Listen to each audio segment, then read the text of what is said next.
Welcome to the Happy Lawyer Project. I'm your host, Akoma Moronu, and I created this show to help lawyers find happiness in life with a law degree. Together with my guest, we provide the knowledge, insight, skills, inspiration, and encouragement you need to find your happy. Today, I have a super special episode for you. If you're a longtime listener, then you've heard me talk about my coach. And today, you'll get to meet her. Lauree Ostrofsky helps her clients spend less time worrying about what everyone else thinks and more time figuring out what they really want to do. She's a speaker and a coach over at Simply Leap, the founder of the #HugTour movement and author of 2 books, I'm Scared and Doing It Anyway, and her new book, Simply Leap, 7 Lessons of Facing Fears and Enjoying the Crap Out of Your Life. You can probably already tell why I decided to work with Lauree, but today I get her to chat a little bit more about her specialty on what it means to face your fears and be scared and do it anyway. I really, really hope that you guys enjoy this episode. It means so much to be able to share this with you. Welcome, Lauree, to the Happy Lawyer Project. I'm excited you could join me today. Oh, me too. It's such a pleasure. So I'd love if you could start with a brief introduction of who you are and what excites you the most about your life right now.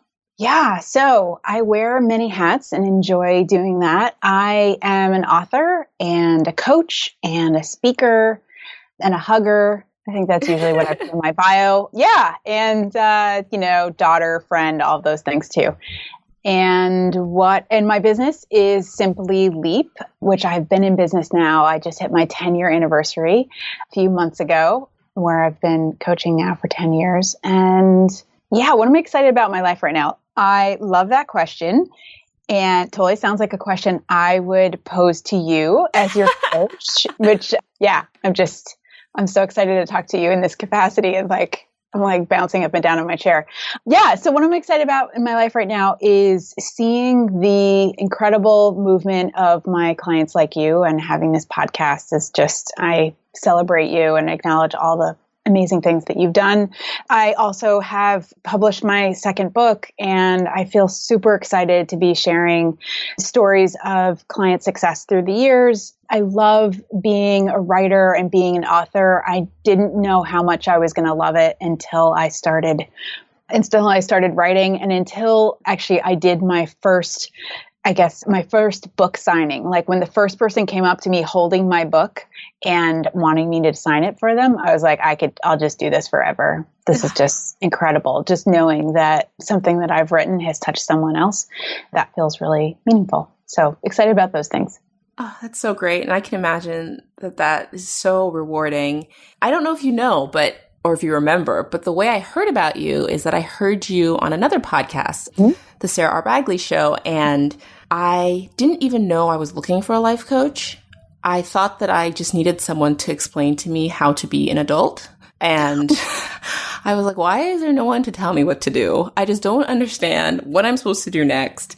And I heard your message and wanted to reach out immediately. And one of the reasons I wanted to work with you was because of your message of doing it scared. Mm-hmm. How did you come to that scared message? And doing it anyway. Yep, exactly. What does that mean to you?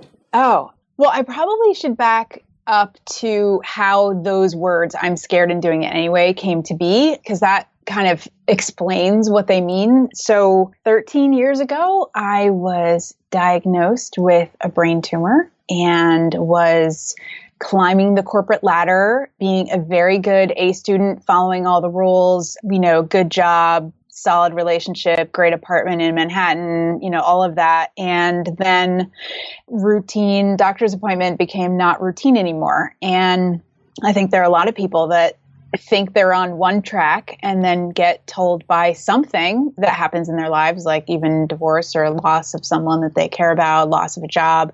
They realize, oh, I guess that path isn't the one. And what I actually learned from the situation is that things are even scarier. Real life can be even scarier than the things that I think are scary. Like quitting my job, which is kind of what I wanted to do at that time, even though I wasn't sure what I wanted to do next. I wasn't happy. It wasn't fulfilling. I could see the person that, at the next level and the next level and the next level above me and really didn't want to do what they did all day. And it felt too scary to say, I don't want that, but I don't know what else I want. Let me go figure it out. And then something really scary happened, like life scary happened.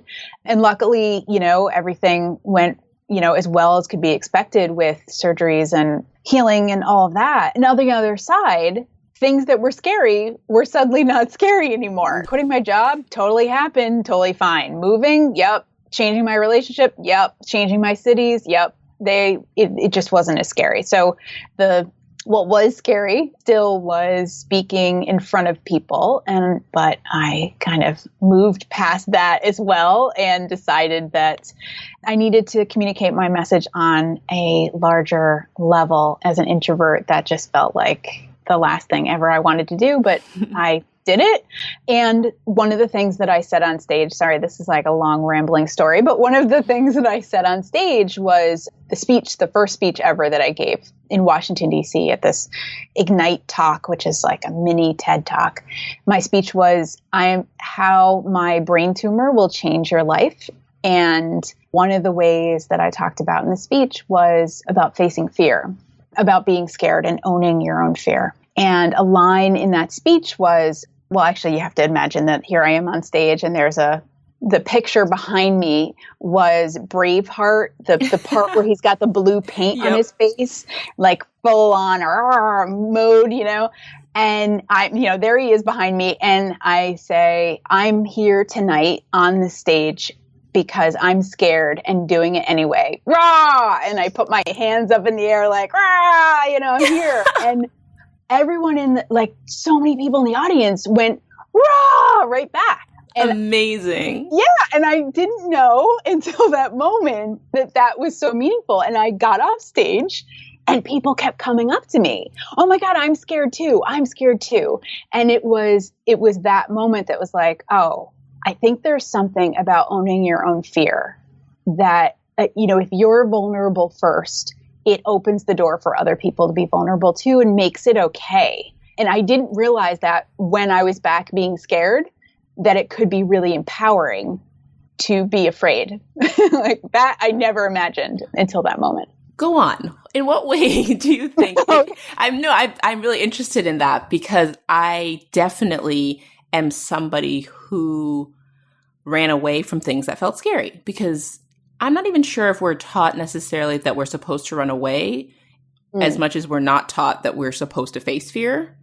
I think being empowered in fear by fear is really interesting. So what does that mean when you say that?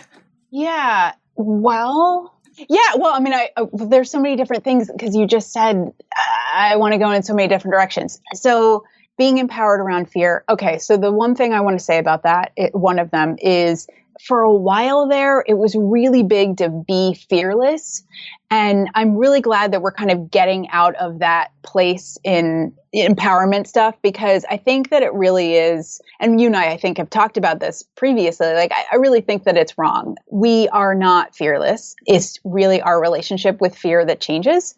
And I think one way that our relationship with fear changes and makes it okay that fear is with us while we're doing things is being around other people who are also scared.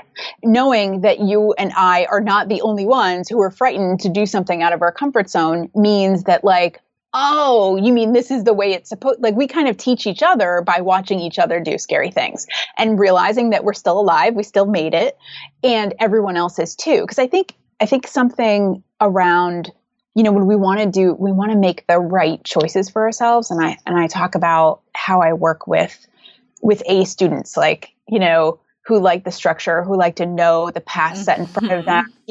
There's that. And I'm that way too. And part of the thing that, we tell ourselves when we feel that way is, there's only one choice, there's a right choice. And if I make it wrong, if I make the wrong one, something awful will happen. And when we see other people around us pushing through that boundary, or when we ourselves push through it, I think it's really empowering.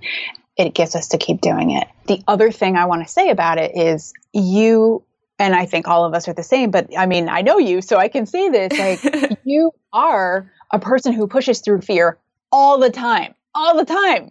You talk about things that are scary and then you keep going. You've moved and changed jobs and tried different things and are still here, still making it and still looking at the next hill that you're going to climb. I think that so I wrote this. What this reminds me of is I wrote a sidebar in my my latest book called Simply Leap, and the sidebar is about being adventurous because with my own coach, I had a complete argument with him one entire session because he called me adventurous. And I was like, I am not adventurous. I don't know who you're talking to, but like, that is not me. I know who adventurous is. And it's my friend because she, travels and doesn't even book a hotel before she leaves and just finds one when she arrives. And that's adventurous and not me. And he's like, but you traveled to Vietnam and, like 12 other countries. It's like, that sounds adventurous to me because I wouldn't want to go anywhere that people don't speak English. And so I realized, like, I can't believe that it took this entire period of my life to realize, like, that everyone gets to choose what they define the word to mean. Just like fear, just like being scared or doing it anyway. We get to define what that looks like. And from out here, you look like a person who moves through fear. And I think other people would say the same thing. And I think people would say that about me, whether or not I realize it in the moment. So it's really kind of how you define it. This all sounds really powerful and really great. And I guess what I'm going to need you to help me connect the dots for people is this all sounds really scary. So how does all this fear and living in this fear lead to happiness and a better life? Because it does just seem like we're asking people to disrupt what is comfortable and familiar for this thing that's going to be really uncomfortable and really unfamiliar and not guarantee kind of any sort of results. So why go down this path? Yeah. Well, I don't recommend doing something scared or being scared and doing it anyway for the sake of that. Like, people joke with me all the time, when you have a tagline, I'm scared and doing it anyway. People say oh, are you going to jump out of an airplane? And seriously, never happening. Unless the plane is on fire, I'm really not jumping out of one. And because that's too far for me. That's not something that feels like a worthwhile fear to push myself through. So yeah, I think that being scared just for the sake of it doesn't really work in my mind, although it does for some people. So why moving through fear makes you happier is because with clients, I often tell them the reason why you're scared is because you want this a lot. If you didn't want whatever it was that felt scary, if you didn't really want it or want what was on the other side of it, you wouldn't care. It wouldn't come up, or it wouldn't be scary, or it wouldn't matter, or you wouldn't even do it, or whatever. Because fear is a great sign. If we tune how we feel about fear to using it as a sign of what's really important to us, it makes it a little bit easier to live with it, or at least to kind of be around it for a while. Fear means that what is right in front of you is really important, which means the thing on the other end of moving through the fear is also really important, which likely means that you will be happier on the other end. Like if you change jobs or you go after a big dream that you have of traveling or writing a book or whatever. If it will make you happier. Well, okay, pushing through fear really makes you happy because you didn't know that you had it in you. So you're pretty proud of yourself. So that's one by itself. And I think the other is the fear means that we're scared of not having it. So if you really get it, and I think it's possible, as long as you keep moving forward, you're probably going to get whatever it is the goal is that you just set for yourself. If you keep moving forward, you're going to get it, which means you'll be happier. Pretty much. I mean, I think so. Is that what you wanted? Yeah, no, and I completely agree. I think that you're right. I tell myself all the time that everything I want in life is on the other side of my fear, but I can't quite explain it to people who don't get it. who see fear as kind of the roadblock saying, do not pass. So I'm just trying to think of ways to articulate it so that people who start to feel that resistance and start to feel that fear around chasing something that they think they want, understand why it's worth pushing through. Yeah. Yeah. Okay. So also I want to add to it then that sometimes it feels more scary when we look at it as a whole, like going from A all the way over to B, like all the way over there, like the big dream, right? So it feels farther away. It feels like I'll never get there or I won't figure it out or whatever. And so that also feels scary and then overwhelming. It's also easier if you're happier now and if you find the easiest next step. So we talk about this sometimes where, breaking something down into pieces also makes it less scary or makes this one little piece easier to get you closer to the big scary thing. So it's also, I think that we also have this idea that like fearless people or brave people just go right at the mountain immediately. And, scared people are still successful. They just go in small steps, which I'm pretty sure is how most things happen. We're not overnight sensations. We are people who've put one foot in front of the other for a while and then gotten there. It's, I think, challenging when the process doesn't feel clear, because for a lot of lawyers, for example, they decided very early on they wanted to be lawyers and they had no idea. There's like a million barriers to entry, right? Like they have to take the LSATs, they have to get into good law school, they have to pass all the exams, they have to take the bar, they have to get a job, and then they become, a money-making lawyer. And at whatever age, 16, 17, 18, there's so many reasons why that might not happen, but because there's a clear process, it doesn't really faze them, at least the ones who are successful. But when it comes to kind of chasing your own dreams or your own passions or this big idea that doesn't feel as clear, I can see why people get stuck and can't quite figure out how to move forward towards that thing because there is no clear path. I don't know. What do you say to people who are like, well, I could keep doing this and I know I'll get it, but the thing I really want, I know you're saying take one step at a time, but how do I even figure out what that one step should be? Yeah, it's a great question. I'm really glad you asked it. Well, one thought I have off the top of my head is something that I do with a lot of clients when we're first beginning, because I have quite a few people who come to me and say, I know I don't want this, whatever it is that I have, that I'm doing right now, usually around their career. But I'm not really sure. I'm not absolutely positive. And if I knew exactly what I wanted, just like what you just described about being a lawyer, well, if once I decided I wanted to be a lawyer, like I knew how to research and figure out the path to get there.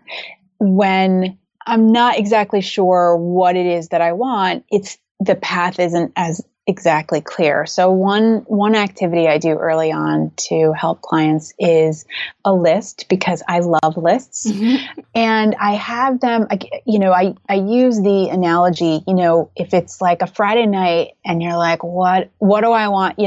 Honey, what do you want for dinner? And you're like, I don't know. What do you want for dinner? That normal conversation. It's like, sometimes the easiest way to decide what you want for dinner is what you don't want for dinner. Like, okay, I definitely don't want burgers, so that leaves that out. Maybe it's Mexican or pizza. So I have them make a list of even starting with all the things they know they don't want in this career or in this, in this area of their life that they're working on. And then kind of build this. I mean, this is a pretty long list. And the list kind of builds from there of like, all right, what are the things you do want? So if you don't know what the big ultimate, like the new career doesn't have a name on it, or, the company that you want to work for now isn't clear to you yet, we can piece it together. And we piece it together starting with, well, what are the things you definitely don't want? I don't want the same kind of boss I had last time because they were blank. I don't want to commute over an hour anymore because that's awful. Whatever it is. And you start there and then you get to, I really work best in teams of of 10 people or less. Okay, well, great. Let's put that there. I really need X amount of money in order to live the lifestyle that's important to my family and I. Okay, well, let's put that there. And we kind of build the picture of what you want. And to your original question, build some of the steps in. Like, okay, well, so now we have an idea of this vision of what these things, what it looks like, at least aspects of it. Okay, so what's one thing you can do towards that, like in the next week? That's really where we build from. We build from the picture of what we know and what we don't, what we know we do want and don't want from this next step. I'm not sure if it's just me, so you can tell me if it was, but do you feel like people get too hung up on labeling things, like knowing what that next job, like the title would be or that company would be, as opposed to what you just talked about, which is what I'm much better and getting much better at these days, is really building in small pieces and not being so focused on kind of being able to Google search it, So what I want out of my life is kind of a paragraph which describes feelings I want to have, experiences I want to have, relationships I want to have. It's not mother, lawyer, traveler, Mm-hmm. But do you feel like most people kind of want to be able to describe their lives in those really easy to understand labels? Yeah. I wanted to say first that as you were talking, I had this vision of your Pinterest board, because I know that Pinterest really helped you when you were building your list. It kind of became a Pinterest board. And I love the idea of, so I wanted to bring that in as well. The idea of like, you can kind of create that picture of that feelings and the colors and the shapes and whatever in, people create vision boards and lists and Pinterest boards.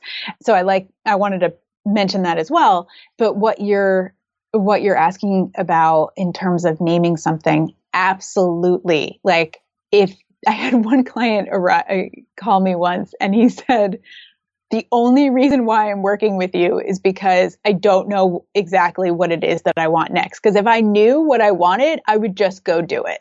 And I think that that's so true for most of us, kind of A students, the people who have like, give me a path and I can rock that. If it doesn't have a name on it, I don't know what to do with it, because we basically have been trained throughout school and our upbringing and how our mind works, that it's like, oh, if there is a name on it, it's like black and white. If there is a name on it, I know what to do and I can figure it out and I can build the steps or talk to the right people. Like it's really clear. When it gets squishy, it's like, it's out of what's familiar. And I think that that's real life. I mean, you're a parent, and parenting is not a straight path. It's like weird and wonky, and kids show up with their own way of doing things, and you kind of have to go with it. And yet you like parenting. So I almost want to turn the question back to you. It's like, how do you make parenting work if it's not a straight path either? It's interesting that you say that, because I was just thinking how you can feel so sure in one area of your life. So there's some areas where for some reason I feel more confident, so I can push through any fear really easily because I'm confident in my ability to overcome any unexpected challenges. Whereas in certain areas of my life, I have all sorts of insecurities or concerns about my ability to kind of pivot if I was caught off balance. Yeah, I totally get that. And I think part of that is, well, all right, I'm just going to go with what I think it's true for me anyway. I learned really early on that the teacher was right. And whatever the teacher said was, if she gave me an A or a gold star, then that was how I knew I was, all was right in the world. I was a good person if I got a gold star. And I think that there are, what you just described seems like, because there are areas of our life, like since we are not in school anymore, our bosses or our companies then in our mind, like take on the structure that school did. So there must be someone who says that we're doing a good job. There must be some kind of external validation that says, okay, we're doing the right thing. And yet you're absolutely right. There are areas of our life where we know we've got it. We know that we can figure it out, and we trust ourselves.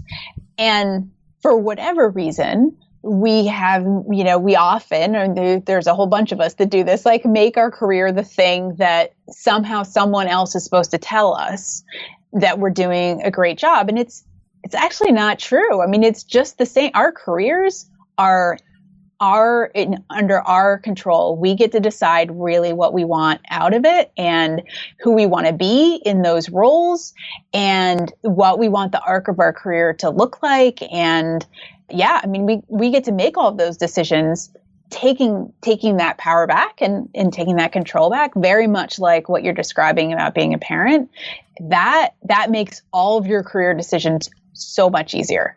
That reminded me of Tara Moore's book, which I love, Playing Big, in which she talks about how people's responses to things you do don't actually tell you whether they're just a signal of, how did she say it? They're just a feedback about that person and their preferences. So I, in my parenting, was really good about that. So like if I upset my child, that was just feedback that they didn't like that type of food. They didn't like the way I treated them. They didn't like the way I spoke to them. And I could just adjust based on that.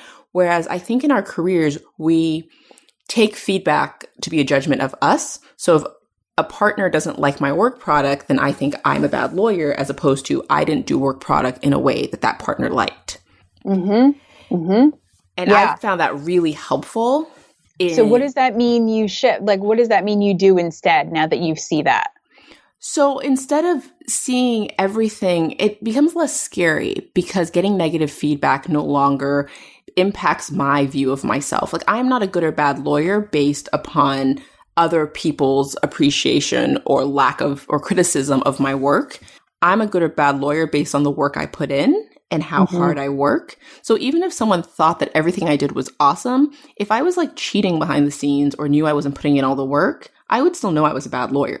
Do you know what I mean? Right. Likewise, if I'm working my butt off and there's an ungrateful partner or just a particular partner whose work style is different from mine, the fact that they criticize me doesn't make me a bad lawyer. I'm the exact same lawyer because two partners could react totally differently to that same work product. And so seeing it that way and realizing I control how good and bad I am at my job, and I can't control how people respond, but I can use people's responses to change the way I interact with that person. Does that make sense? Yeah, for sure. And the thought I had as you were talking was something a realization that I had about my own work recently. And that is, I realized that the way I write is different than the way I run my business. And so when I'm writing a book or even blog posts, I don't read anybody else. Like I do not read other books in the same genre because I don't want their voices in my head. And some writers are completely opposite. Like they use it as research. They eat up the books that in their genre to really understand how their voice fits in. But I know my method works for me, and I have to kind of be in the zone by myself. I think like Lady Gaga talks about that too. Like when she's writing music, she just like holds herself up somewhere. And I really know that that's true for me. Now with my business, I'm constantly looking at other coaches. I'm like reading, like I'm looking at what they're doing on social media. I'm looking at their blog posts. I am looking at how they design their businesses and how they talk to their customers. And it drives me insane because I can't figure out, I try to do something like everything that they're doing. And I'm like, I forgot, or I didn't realize that like, oh, I get to run my business exactly the way that I write. Because when I go in and maybe this is another introvert thing, but like when I go inside, I kind of know what the right answer is for me. And I can more reasonably connect with the customers that I most love to work with and the clients that I feel most connected to and serve them in a way that's like true for our relationship. But it doesn't come from looking outside. It really comes from kind of taking yourself away from all of that and really listening to what you know is already true. When you said that, I just realized that I had never put it together, but I definitely am somebody who struggles with over-researching. As you know, I can go real deep and I love to consume content. But when it comes to my podcast, I never listen to people's interviews with other podcasters, or if they have their own podcast, I never listen to their podcast before I have them on for the exact same reason. I will read their content to get to know them because I want to make sure I have good questions and that I'm working within their wheelhouse and asking them questions that are going to bring value to the listeners, but I don't want to have a conversation that kind of mimics conversations they've had before or be influenced by the way other people have interviewed them. That is great. Well, that must mean that you have some trust or confidence around your podcast or around what you're doing. That must mean that. I'm not sure, but if you say it, Lauree, I'll buy it. I think that's what you just said. Well, you got there faster than me, but maybe that's what I'm saying. Yeah, that's so interesting. I hadn't really thought about it. I know that I had intentionally been working that way, but I'd never really thought about why I felt comfortable working that way until now. Well, I mean, haven't you said that as well before about, I don't know why I keep bringing up parenting, but it just seems like a good example here that like you've also said that about how you parent, that you don't really listen into what other parents talk about, how hard it is and what a struggle it is and all of that like you just don't listen to that. And you really trust that you have this great relationship with your kids, that you love being a mom and that you guys can work it out. Yeah, no, and I don't read parenting books or mommy blogs. I really don't consume very much content in that space. I mean, and when I do, it's not to kind of figure out what I want to do. It's more to learn about other people, like if there's someone who I'm interested in. Mm-hmm. And it's interesting. I wonder how I get that way in my career. We'll get there. Yeah, for sure. Well, I mean, it sounds like you already have the tools because you've done it in other places and you've done it at work. You were just describing that too. Fair enough. I have done it in some ways at work. It's gotten so much better. And I'm so happy that I kind of let go of being stuck to titles, because if I had this idea in my head of I don't want to work at a big law firm and held on to that, I wouldn't have the opportunities I have now. Yeah. So it has been such a pleasure. And I could talk to you forever, but I would love to transition into having you share some resources that have been helpful for you on your journey that you think may be helpful for people who are trying to do it and are scared.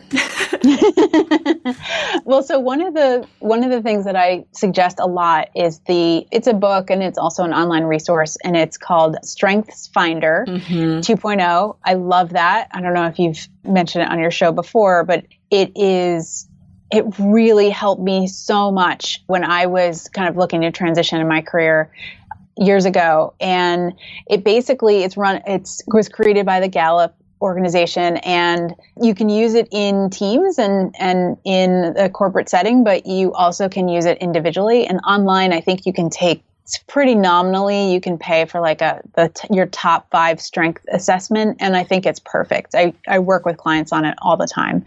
It basically looks at what you do naturally well, like what you're naturally drawn to do and what's innate in you, and kind of reflects that back to you. So one of the ideas behind that resource is that we take for granted what we're good at, but it actually is something that other people value and will pay you for, and probably do pay you for. And when you kind of change your mind, especially if you're trying to figure out what kind of move to make or what you'd be better suited for, or how to get your next raise or, move on to another organization, understanding what you do really well it's hugely helpful. I felt like it was like the best personality test I'd ever taken.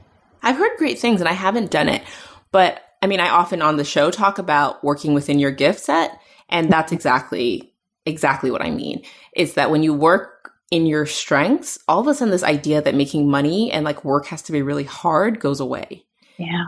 And I think so many people are focused on what they're bad at and like strengthening their weaknesses so they can be like the perfect candidate for every job in every way, which is a ridiculous like goal. But yeah, once you start working to your strengths, all of a sudden work can get really fun and easy, which... Yeah.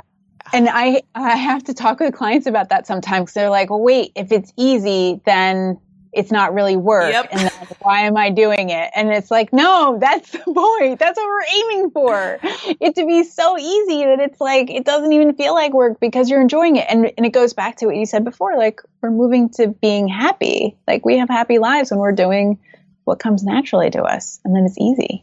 I mean, I still struggle with it. So I shouldn't laugh because I definitely at least, come to you every once in a while. I'm like, but Lauree, it's just so easy. Are you sure this is right? It seems too easy. Yeah. Yeah. Well, I wanted to just acknowledge you for kind of sharing your story with my listeners today and really being here and everything that you do. I appreciate everything you do for me in my life. So I was really excited to have you on and be able to share you with all of my wonderful listeners out there. Before I let you go, please, we'd love for you to share what's the best way for people to learn more about you and what you do. Sure. My website is probably the best. It's simplyleap.com. And I have my blog on there, and you can actually download a free chapter from my latest book. So you get a really good sense. And I am all over social media too. So Simply Leap on pretty much every medium. You can also find me there. Fantastic. Thank you so much, Lauree. Thank you. It's been a pleasure. Thank you for joining me for the Happy Lawyer Project podcast. Please head over to my website, www.thehappylawyerproject.com, for more information from today's show. While you're there, I'd love it if you'd leave me your thoughts on the show. You can also connect with me on LinkedIn, Facebook, or follow me on Instagram. If you've enjoyed the show, please share it with your friends. And don't forget to head over to iTunes to subscribe and review the show. As you know, each rating helps more listeners find the show and helps me get awesome guests on here for you guys. If there's anyone you'd like me to have on the show, or if you'd like to be on the show, head over to my website and let me know, or send me an email at Okoma, OKEOMA, at thehappylawyerproject.com. A special thanks to everyone who's left a review, sent me an email, or reached out to me in any way. I appreciate you. Thank you again for spending this time with me, and if you would like to learn more about working in your gift and living your passion, head over to the website for a free gift. Until next time, bye!